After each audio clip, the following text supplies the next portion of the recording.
একত্রে খেলে এবং মায়ের কাছে গল্প শুনে তারা বড় হয়েছিল, কিন্তু জীবনের সফর বড়ই অদ্ভুত। কখনো কখনো একই পথে চলা দুই মানুষ একেবারে আলাদা গন্তব্যে পৌঁছে যায়। আজ বড় ভাই রাজন সাফল্যের সেই উচ্চতায় দাঁড়িয়েছিল যেখান থেকে বাকি মানুষদের পিঁপড়ের মতো ছোট দেখাত। তার ব্যবসা ছিল তুঙ্গে, শহরের বড় বড় মানুষের সাথে তার ওঠা বসা ছিল। তার বাড়িটা বাড়ির চেয়ে প্রাসাদই বেশি মনে হতো। বিদেশি ডিজাইনারের পোশাক, বড় বড় পার্টি আর মিথ্যে জাঁকজমক। রাজনের জীবন কেবল এই সব কিছুতেই সীমাবদ্ধ হয়ে গিয়েছিল। তার স্ত্রী রজনীও একই ধাতুতে গড়া ছিল। রজনীর কাছে মানুষের সম্মান তার ব্যবহারে নয়, বরং তার গাড়ির দৈর্ঘ্য আর পোশাকের দাম দিয়ে ঠিক হতো। অন্যদিকে ছিল ছোট ভাই আমান। তার জীবন সেই ৩ চাকার অটোতেই সীমাবদ্ধ ছিল, যা সে সকাল থেকে সন্ধে পর্যন্ত চালাত। তার রুজিরুটি সেই অটোর ওপরই নির্ভরশীল ছিল। তার কাছে ব্যাংক ব্যালেন্স ছিল না, কিন্তু প্রশান্তির সেই খাজানা ছিল যা দুনিয়ার কোনো ধন সম্পদ দিয়ে কেনা যায় না।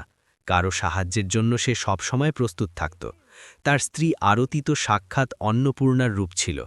সাধারণ সুতির শাড়িতেও তার সারল্য এমন চমকাত যে দামি গয়নার উজ্জ্বলতাও ফিকে হয়ে যেত। সেই ছোট ঘরে অভাব নিশ্চয়ই ছিল, কিন্তু দারিদ্রতা ছিল না। অপূর্ণতা ছিল, কিন্তু অসন্তোষ ছিল না। দুজনের মন আয়নার মতো পরিষ্কার আর জলের মতো নির্মল ছিল। কিন্তু শীঘ্রই এমন এক ঘটনা ঘটতে চলেছিল যা নির্ধারণ করে দিত যে আসলে কে ধনী। এক দুপুরে তাদের মা জানকী দেবীর শরীর হঠাৎ খারাপ হয়ে গেল। খুব জ্বর ছিল। পরীক্ষা করার পর জানা গেল যে তার ডেঙ্গু হয়েছে।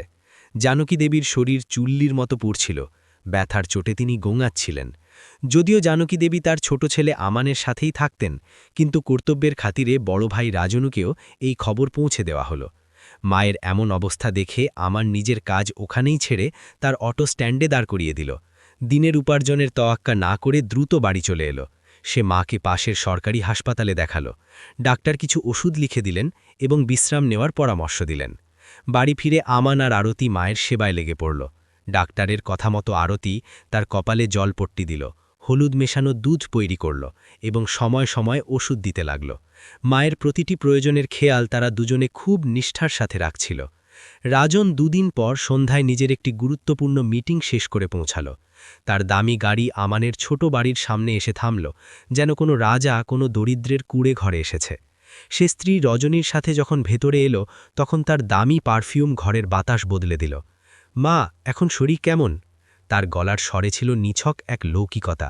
জানকী দেবী দুর্বলভাবে চোখ খুললেন এবং ফিকে হাসি দিয়ে বললেন, আগের চেয়ে ভালো আছি বাবা, আর তাড়াতাড়ি পুরোপুরি সুস্থ হয়ে যাব। আমান আর আরতি আমার খুব সেবা করছে। ঠিক তখনই আরতি তাজা ফলের রস ভর্তি গ্লাস একটি সাধারণ ট্রেতে করে ঘরে এলো এবং শাশুড়ি মাকে খাওয়াতে লাগল। তখন জানকী দেবী হাসি মুখে বললেন, দেখছ তো, সারা দিন এভাবেই সেবা করে আমার। এ থাকতে আমার কিছু হতে পারে কি কখনো? এই কথা শুনে রজনী মুখ বেঁকিয়ে রইল। রাজন ঘরের চারিদিকে এক পলক চোখ বোলালো, যেন কোনো জিনিসের মূল্যায়ন করছে। তারপর এদিক ওদিক তাকিয়ে ঘৃণা ভরে বলল, ছি, কত মশা ঘুরছে এখানে। যদি মশা মারার স্প্রে করিয়ে নিতে, তবে আজ মা অসুস্থ হতো না। তার কথা শুনে জানকী দেবী বললেন, মশা মারার ওষুধ আমার সহ্য হয় না রে, তাই করাইনি। খানিকক্ষণ স্বামী স্ত্রী দুজনে অস্বস্তির সাথে বসে থাকল। তারপর রাজন জিজ্ঞেস করল, কোনো ডাক্তারকে দেখিয়েছ? আমান সহজভাবে বলল, দাদা, ওই পাশের সরকারি হাসপাতালে ডাক্তারকে দেখিয়েছি। চিকিৎসা ভালোই চলছে, শরীরে উন্নতি আছে। কি, সরকারি হাসপাতাল? রাজন এমনভাবে চমকে উঠল যেন আমান কোনো অপরাধ করেছে। সে রেগে দাঁড়িয়ে গেল। তোমার বুদ্ধি কি ঠিক আছে? আমার মা আর সরকারি হাসপাতাল? তার ভ্রু কুঁচকে গেল। তোমার সাহস কি করে হলো মাকে সরকারি হাসপাতালে নিয়ে যাওয়ার? ওখানে কি ঠিকঠাক চিকিৎসা হয়? ওখানে তো মানুষ শুধু মৃত্যুর অপেক্ষা করে। যদি টাকার অভাব থাকতো তবে আমার কাছে চেয়ে নিতে, অন্তত আমার সম্মানের কথা তো ভাবতে। সে নিজের পকেটে হাত দিয়ে মানিব্যাগ বের করছিলই যে জানকী দেবী তার কাঁপা হাত দিয়ে তাকে থামিয়ে দিলেন। না রাজন, আমার কোনো প্রাইভেট হাসপাতালের দরকার নেই। আমার জন্য সবচেয়ে বড় ওষুধ হলো আমার সন্তানদের ভালোবাসা, যা আমি এখানে ভরপুর পাচ্ছি। এই দুজন যতটা খেয়াল রাখছে, ততটা বড় হাসপাতালের নার্সরাও রাখবে না। রাজন তার মায়ের কথা শুনে অখুশি মনে মুখ ফিরিয়ে নিল। তার মনে চিন্তা এলো, আমি চাইল শহরের সবথেকে বড় ডাক্তারকে এক্ষুনি এখানে দাঁড় করিয়ে দিতে পারি, কিন্তু এই ভাঙাচড়া ঘরে তাকে ডাকলে আমারই সম্মান যাবে। সে তক্ষুনি তার অত্যাধুনিক মোবাইল বের করল এবং শহরের এক নামী ডাক্তারকে ফোন করল। ফোনে সে মায়ের পরিস্থিতির সংক্ষিপ্ত বিবরণ দিল এবং তারপর কল কেটে দিয়ে একজন বিশেষজ্ঞের মতো বলল, ডাক্তার বলেছে যে এদের ডাব আর ছাগলের দুধ খাওয়াও, এতে প্লেটলেটস দ্রুত বাড়বে। এটুকু বলে সে পকেট থেকে ৫,০০০ টাকার কয়েকটা করকরে নোট বের করল এবং মায়ের বালিশের নিচে রেখে বলল, এই নাও মা, নিজের জন্য ডাব আর ছাগলের দুধ আনিয়ে নিও, কিছু দরকার হলে জানিও। এরই মধ্যে আরতি রান্নাঘর থেকে আরেকটা ট্রে নিয়ে এলো। দাদা বৌদি, আপনারা একটু জুস নিন। রাজন আর রজনী একে অপরের দিকে তাকালো। তাদের মুখে এক অদ্ভুত ঘৃণার ভাব ছিল। তারা গ্লাস স্পর্শ না করেই বলল, না, আমাদের ইচ্ছে নেই, চলো, দেরি হয়ে যাচ্ছে, আমাদের সন্ধ্যের ফ্লাইট আছে। রজনী তার দামি ঘড়ি দেখে বলল। তারপর মায়ের দিকে ঘুরে এক লৌকিক বাক্য মুখ দিয়ে বের করল, নিজের খেয়াল রাখবেন মা।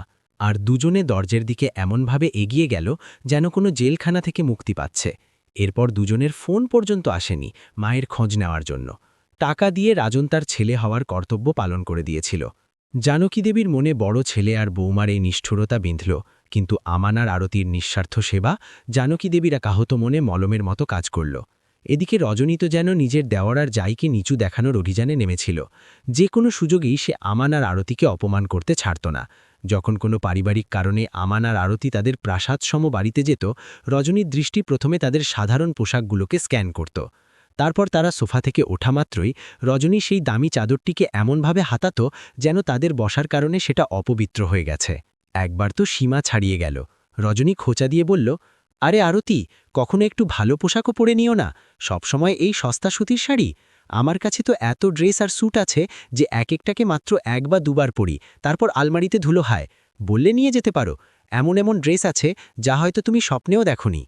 এই কথাগুলো গলানো সীসার মতো আমানের কানে যেত। তার রক্ত টকবক করে উঠত, কিন্তু সে বিষ হজম করে থাকত। সে নিজের গরিবীর জন্য নয়, বরং তার বৌদির ছোট মানসিকতার জন্য লজ্জিত হতো। যদিও আরতি এক শান্ত হাসির সাথে জবাব দিত, দিদি, ভগবান আমাদের যতটুকু চাদর দিয়েছেন আমরা তাতেই পা ছড়াই, এবং এতেই আমরা খুব খুশি। আত্মীয় স্বজন আর সমাজে রাজন আর রজনীর প্রতিপত্তি আকাশ ছোঁয়া ছিল।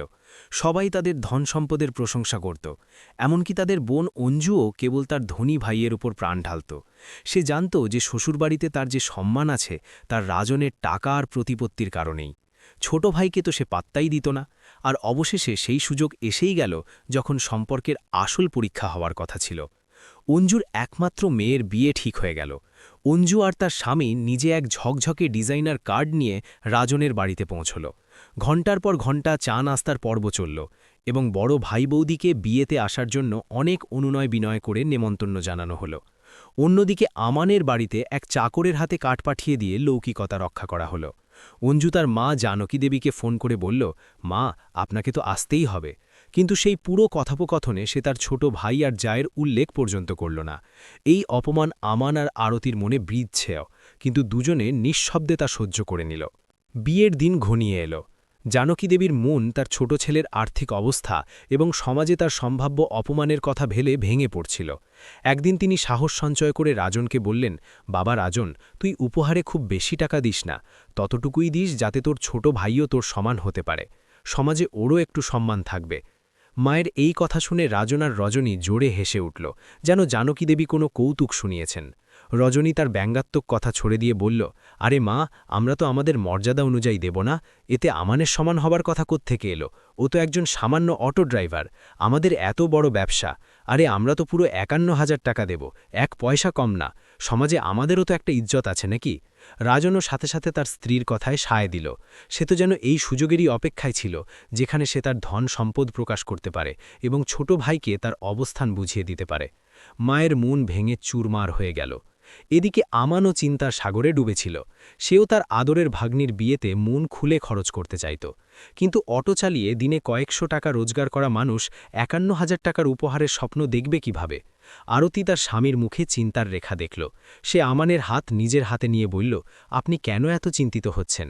সম্পর্ক তো দাড়িপাল্লায় মাপা যায় না, তা তো ভালোবাসা আর আশীর্বাদের সুতোয় বোনা হয়। আমরা যা দেব মন থেকে দেব। তবুও স্বামীর চিন্তা দূর করতে সে সাহস দেখালো, শুনুন, আমার কাছে মায়ের দেওয়া ২টো সোনার চুড়ি আছে, আমরা ওগুলো বিক্রি করে দিই।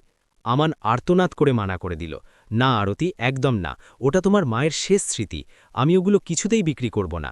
নিজের দায়িত্ব পালন করার জন্য আমি তোমার স্ত্রীধন কেড়ে নিতে পারি না। আমি কোনো না কোনোভাবে টাকার ব্যবস্থা করে নেব। সে তার বন্ধুর থেকে কিছু ধার নেওয়ার চেষ্টা করল, কিন্তু কাজ হলো না। বিয়ের একদিন আগে যখন তারা কোনো কাজে রাজনের বাড়িতে গেল, রজনী তার বিষাক্ত কথা দিয়ে আরেকবার আঘাত করল। আমান, সত্যি বলছি, তোমাকে আর আরতিকে তো বিয়েতে যাওয়াই উচিত না। তোমাদের এই সাধারণ পোশাক আর ওই সামান্য উপহার দেখে মানুষ কি ভাববে? অকারণে নিজের বোনের অপমান করাবে ওর শ্বশুরবাড়ির লোকের কাছে। এটা শুনে আমানের মন ভেঙে গেল। তার মনে হলো যেন কেউ তার আত্মসম্মানে হাতুড়ি দিয়ে আঘাত করেছে। সে কিছু বলতে চাইল, কিন্তু বড় ভাইয়ের বাড়ি আর ছোট হওয়ার মর্যাদা তার ঠোঁট সেলাই করে দিল। সে ভারাক্রান্ত মনে সেখান থেকে ফিরে এলো। সেই রাতে তার ঘুম হল না। পরের দিন আমান তার মা আর স্ত্রীকে নিজের অটোতে বসিয়ে বিয়ের অনুষ্ঠানে পৌঁছাল। অটোর ফটফট শব্দ দামি গাড়ির হর্নের শব্দে চাপা পড়ছিল। তারা নামা মাত্রই তাদের ঠিক পেছনে এক ঝকঝকে নতুন লাক্সারি গাড়ি হর্ন বাজাল। রাজন খুব শান নিয়ে গাড়ি থেকে নামল। সে সেই গাড়িটা ওই দিনই ৮০ লক্ষ টাকা দিয়ে শোরুম থেকে বের করেছিল, শুধু বিয়েতে তার প্রতিপত্তি দেখানোর জন্য। পুরো বিয়েতে কেবল রাজন আর রজনীরই চর্চা ছিল। কেউ রাজনের দামি স্যুটের প্রশংসা করছিল, তো কেউ রজনীর লক্ষ টাকার হীরের হার আর ডিজাইনার শাড়ির। রাজন সবার সামনে খুব গাম্ভীর্যের সাথে নিজের বোন অঞ্জুর হাতে ৫১,০০০ টাকার মোটা খাম ধরিয়ে দিল, আর ক্যামেরার ফ্ল্যাশ জ্বলে উঠল। অন্যদিকে আমান মাথা নিচু করে এক কোণে তার বোনের কাছে পৌঁছাল এবং চুপচাপ ১১০০ টাকার একটি ছোট খাম তার হাতে ধরিয়ে দিল। অঞ্জু খামটি নিল, কিন্তু তার চোখে কোনো আনন্দ ছিল না, কেবল একটা লৌকিকতা ছিল। পুরো অনুষ্ঠানে আমান আর আরতি অচেনা মানুষের মতো এক কোণে দাঁড়িয়ে রইল। মানুষ তাদের পাশ দিয়ে এমনভাবে যাচ্ছিল যেন তারা দৃশ্যমানই নয়। অঞ্জু আর তার স্বামীও লৌকিক "কেমন আছো" ছাড়া বিশেষ কোনো কথা বলেনি। অথচ বড় ভাই বৌদিকে তারা গর্ব করে নিজের মেয়ের শ্বশুরবাড়ির লোকেদের সাথে পরিচয় করিয়ে দিচ্ছিল। এরা আমার ভাই, খুব বড় ব্যবসা চালান। জানকী দেবীর মন তার ছোট ছেলের এই অপমানে কাঁদছিল। তিনি মনে মনে ভগবানের কাছে কেবল একটাই প্রার্থনা করছিলেন, যে তার ছোট ছেলে উন্নতি করুক এবং সেও সমাজে সম্মান পাক। যাই হোক, বিয়ে সম্পন্ন হল। মেয়ের বিদায়ের সময় পরিবেশ ভারাক্রান্ত হয়ে গেল এবং ভারী মনে অঞ্জু নিজের মেয়েকে বিদায় দিল। পালকির সাথে কনের ভাই অর্থাৎ অঞ্জুর ছেলেও গেল, যেমনটা নিয়ম থাকে। অতিথিদের ভিড় ধীরে ধীরে কমতে লাগল। প্যান্ডেলে এখন কেবল কাছের আত্মীয় আর ডেকোরেটরের মজুররা বেঁচে ছিল, যারা নিজেদের মালপত্র গোছাতে ব্যস্ত ছিল। এই দৌড়ঝাঁপের মাঝে হঠাৎ এক মজুরের পা পিছলে গেল, আর লোহার একটি ভারী খুঁটি সোজা রাজেশ অর্থাৎ অঞ্জুর স্বামীর মাথায় এসে পড়ল। এক মুহূর্তের জন্য সব নিস্তব্ধ হয়ে গেল, আর পরের মুহূর্তেই সবাই চিৎকার করে উঠল। রাজেশের মাথা থেকে গল গল করে রক্ত বেরোতে লাগল এবং সে ওখানেই মাটিতে লুটিয়ে পড়ল। অঞ্জু পাগলের মতো চিৎকার করে উঠল, কেউ কিছু করো, একে হাসপাতালে নিয়ে চলো। তার নজর প্রথমে তার ধনী আর সম্পদশালী ভাই রাজনের ওপর পড়ল। দাদা, দাদা, তাড়াতাড়ি গাড়ি বের করো, দেখো কত রক্ত বেরোচ্ছে তোর দুলাভাইয়ের, অঞ্জু চিৎকার করছিল। একবার রাজন নিজের জায়গা থেকে একটু নড়ল, কিন্তু তার পা নিজের নতুন গাড়ির দিকে এগোবার আগেই থমকে গেল। তার চোখের সামনে একদিকে রক্তে মাখা দুলাভাই, আর অন্যদিকে তার ব্র্যান্ড নিউ লাক্সারি গাড়ির ঝকঝকে সিট। তার মাথায় এক মুহূর্তের জন্য মনুষ্যত্ব আর বস্তুবাদের মধ্যে এক ভীষণ যুদ্ধ চলল। রক্তের দাগ নতুন গাড়ির সিট নষ্ট করে দেবে, এই দাগ সহজে উঠবে না, এসব ১ সেকেন্ডে তার মাথা দিয়ে বয়ে গেল। সে নিজের জায়গা থেকে এক চুলও নড়ল না। তার চিন্তা ছিল কেবল নিজের নতুন গাড়ির। রাজন, দেখছিস কি? তাড়াতাড়ি গাড়ি বের কর, দেখ কত চোট লেগেছে তোর দুলাভাইয়ের, জানকী দেবী চিৎকার করলেন। কিন্তু রাজন এক অত্যন্ত অযৌক্তিক আর লজ্জাজনক যুক্তি দিল। মা, আজকেই শোরুম থেকে গাড়ি বের করেছি, পুরো ৮০ লক্ষ টাকার, রক্তে নোংরা হয়ে যাবে। এটা শুনে যেন অঞ্জু আর জানকী দেবীর পায়ের তলা থেকে মাটি সরে গেল। যে ভাইয়ের সম্পদের ওপর অঞ্জু আজ পর্যন্ত গর্ব করে এসেছে, সেই ভাইয়ের এই রূপ দেখে সে ভেতর থেকে কেঁপে উঠল। ঠিক তখনই পেছন থেকে ফটফট শব্দ শোনা গেল। আমার নিজের অটো নিয়ে ওখানেই এসে পৌঁছেছিল। সে তখনই মজুরদের সাহায্যে রাজেশকে অটোর পেছনের সিটে শুইয়ে দিল। আরতি রাজেশের মাথা নিজের কোলে তুলে নিল এবং রক্ত থামানোর জন্য নিজের আঁচলের একটা অংশ ছিঁড়ে ঘায়ের ওপর বেঁধে দিল। আমান অটোকে বাতাসের গতিতে হাসপাতালের দিকে ছুটিয়ে দিল। অঞ্জুর মুখ ফ্যাকাশে হয়ে গিয়েছিল, আর আরতি রাজেশের মাথার পট্টি সামলাতে সামলাতে অনবরত সাহস জুগিয়ে যাচ্ছিল। কোনো মতে আমান ট্রাফিক চিরে তার আহত দুলাভাইকে নিয়ে হাসপাতালে পৌঁছাল। হাসপাতালে পৌঁছানো মাত্রই কম্পাউন্ডার দৌড়ে এলো, স্ট্রেচার আনানো হলো এবং রাজেশকে তখনই এমার্জেন্সিতে নিয়ে যাওয়া হলো। কিছুক্ষণ পর ডাক্তার বাইরে এলেন, মুখে গাম্ভীর্য ছিল। অনেক রক্ত বের হয়ে গেছে, তখনই এবি পজিটিভ রক্ত চাই, নইলে অবস্থা খারাপ হতে পারে। সবাই থমকে গেল। ঠিক এমন সময় হর্ন বাজিয়ে সে লাক্সারি গাড়ি হাসপাতালের গেটে এসে থামল। রাজন, রজনী আর জানকী দেবী দ্রুত পায়ে ভেতরে এলেন। রাজন উঁচু স্বরে বলল, দুলাভাই কোথায়? কোনো কিছুর কি দরকার আছে? ডাক্তার কাছে এসে বললেন, রক্ত চাই, এবং তখনই এবি পজিটিভ রক্ত চাই। অঞ্জু আশার চোখে রাজনের দিকে তাকালো। দাদা, তোমার ব্লাড গ্রুপ তো এবি পজিটিভ না? প্লিজ দাদা। সবাই রাজনের দিকে তাকিয়েছিল। সে ইতস্তত করল, বাহানা খুঁজতে লাগল। তখনই রজনী ফট করে বলল, অঞ্জু, তুমি তো জানোই না, ওর শরীর কয়েক মাস ধরে ঠিক নেই, খুব দুর্বলতা আছে। এমন অবস্থায় রক্ত দেওয়ার রিস্ক। রাজনও দুর্বল স্বরে সায় দিল, হ্যাঁ, ও আমার শরীরটা ঠিক নেই। এক অদ্ভুত নীরবতা ছড়িয়ে পড়ল। অঞ্জুর চোখে বেঁচে থাকার শেষ আশাটুকুও যেন মরে গেল। তখনই পেছন থেকে এক শান্ত কিন্তু মজবুত আওয়াজ এলো, আমার ব্লাড গ্রুপ এবি পজিটিভ, আমি রক্ত দিতে পারি। আরতি ছিল সে। সবার মুখ তার দিকে ঘুরে গেল। ডাক্তার তখনই টেস্ট করালেন, সব ঠিক বের হল, এবং কিছুক্ষণ পরেই রাজেশের শরীরে আরতির রক্ত দেওয়া শুরু হল। প্রায় 1 ঘন্টা পর ডাক্তার এসে বললেন, এখন বিপদ কেটে গেছে, সময় রক্ত পাওয়া গেছে, তাই প্রাণ বেঁচে গেল। এটা শুনে সবাই স্বস্তির নিঃশ্বাস ফেলল। কিন্তু এই 1 ঘন্টা পুরো পরিবারের চিন্তাধারা চিরকালের জন্য বদলে দিল। যে ভাইয়ের কাছে সম্পদ ছিল সে পিছিয়ে গেল, আর যে বউকে সবসময় গরিব আর সাধারণ বলে খোঁটা দেওয়া হতো, সে নিজের সম্পর্ককে নিজের রক্ত দিয়ে বাঁচিয়ে তুলল। অঞ্জুর চোখ দিয়ে এখন জল পড়ছিল, গভীর অনুশোচনার জল। সে এগিয়ে গিয়ে তার ছোট ভাই আমানের হাত ধরে ফেলল। আমাকে ক্ষমা করে দে আমান, আজ তুই আমাকে দেখিয়ে দিলি যে মানুষ মন থেকে ধনী হয়, টাকা দিয়ে নয়।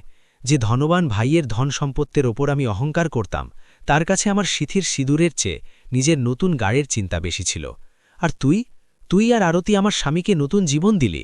জ্ঞান ফেরার পর রাজেশও নিজের ব্যবহারের জন্য খুব লজ্জিত ছিলেন। তিনি আমানের কাছে হাত জোড় করে ক্ষমা চাইলেন। আজ তিনি বুঝতে পেরেছিলেন যে আসল উপহার ৫১,০০০ টাকার খাম ছিল না। আসল উপহার তো সম্পর্কের ভালোবাসা আর আপনজনই ছিল, যা সম্পদের চমকে তারা দেখতেই পায়নি। কিছুক্ষণ পর রাজন দামি ফল আর জুসের বোতল ভর্তি ব্যাগ নিয়ে এমার্জেন্সি ওয়ার্ডে ঢুকল। মুখে সেই একই কৃত্রিম চিন্তা। সে অঞ্জুকে বলল, দেখ অঞ্জু, আমি দুলাভাইয়ের জন্য ফল আর তাজা জুস এনেছি, দুলাভাইয়ের সব দুর্বলতা কেটে যাবে। অঞ্জু তার দিকে এক শীতল দৃষ্টিতে তাকাল। দাদা, যখন 5 মিনিট আগে ওর প্রাণ বাঁচানোর জন্য তোমার রক্ত দরকার ছিল, তখন তো তুমি পিছিয়ে গেলে, আর এখন এই সব লোক দেখানো করছো। ওদিকে আমার স্বামীর মাথা ফেটে গিয়েছিল, ওর প্রাণ যাচ্ছিল, আর তোমার নিজের দামি গাড়ির চিন্তা হচ্ছিল। এক পলকও ভাবলে না এটা বলার আগে যে আমার স্বামীর রক্তে তোমার গাড়ি নোংরা হয়ে যাবে। দুর্বলতা তো ধীরে ধীরে ঠিক হয়ে যাবে, কিন্তু যে বিশ্বাসটা ভেঙে গেছে সেটাকে ফেরত আনবে কি করে? এখন রাজনের মুখ ফ্যাকাশে হয়ে গেল। সে উত্তর খুঁজতে খুঁজতে খামোশ হয়ে গেল। জানকী দেবী, যিনি এতক্ষণ চুপ ছিলেন, নিজের রাগকে আর সামলাতে পারলেন না। রাজন, এই লোক দেখানো করার এখন আর কোনো দরকার নেই। সম্পর্ক সেই সুতোর মতো, যা একবার ছিঁড়ে গেলে আর জোড়া লাগে না, আর যদি জোড়া দেওয়ার চেষ্টাও করো তবে গিঁট পড়ে যায়। তুই নিজের জীবনে অনেক সম্পদ কামিয়েছিস, কিন্তু যখন জীবন তোকে মনুষ্যত্বের পরীক্ষায় ফেলল, তখন তুই ফেল করে গেলি বাবা। এমন সম্পদ আর প্রতিপত্তি কি কাজের, যা প্রয়োজনের সময় আপনজনেরই কাজে না আসতে পারে? ওয়ার্ডে এক ভারী নীরবতা ছড়িয়ে পড়ল। রজনী, যে সাধারণত প্রতিটি কথায় কড়া কথা বলতো, এবার সে চুপ ছিল। তার নজর নিচের দিকে ছিল এবং মুখ দিয়ে কিছু বেরোচ্ছিল না। নিজেদের ঝকঝকে গাড়িতে বসে তারা দুজন দুমে যাওয়া মন নিয়ে ফিরে গেল। তাদের গাড়ির সিট তো দাগহীন ছিল, কিন্তু বিবেকে যে দাগ লেগে গিয়েছিল তা দুনিয়ার দামি থেকে দামি ডিটারজেন্টও পরিষ্কার করতে পারত না।